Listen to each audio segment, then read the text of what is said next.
একসময় রাক্ষসরা ছিল মানুষের রাজা। তারা ছিল খুবই দানদের এবং দয়ালু। তারা অলৌকিকভাবে মানুষকে দান করত। সে যা চাইতো তাই হাতে চলে আসতো।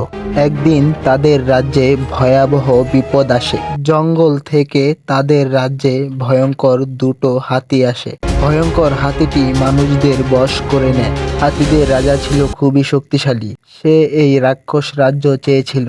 এই রাজ্য দিতে অস্বীকার যাওয়ায় তারা মানুষদের হত্যা করতে লাগলো। এইভাবে হত্যা করতে করতে হাতিগুলো প্রায় হাজার হাজার মানুষ মেরে ফেলে। গ্রামটি তখন শূন্যহীন মানুষে পরিণত হয়। সবাই এই রাজ্য ছেড়ে দূর দূরান্তরে চলে যায়। অন্যদিকে রাক্ষস রাজা ভাবছে তাদের সাথে যুদ্ধ করবে, কিন্তু হাতির রাজা থেকে রাক্ষস রাজার শক্তি ছিল খুবই কম। সে ভেবে পাচ্ছিল না এখন কি করবে। শক্তি কম হলেও রাক্ষস রাজা ছিল খুবই সাহসী ও বুদ্ধিমতী। সে কিছু না ভেবে তাদের সাথে যুদ্ধ করলো। যুদ্ধে সে জয় হলো। তারপর আবার গ্রামে একে একে মানুষ আসতে শুরু করলো। রাজ্যটি আবার অন্ধকার থেকে আলো ফিরে পেল, আর মানুষের মুখে হাসি চলে এলো।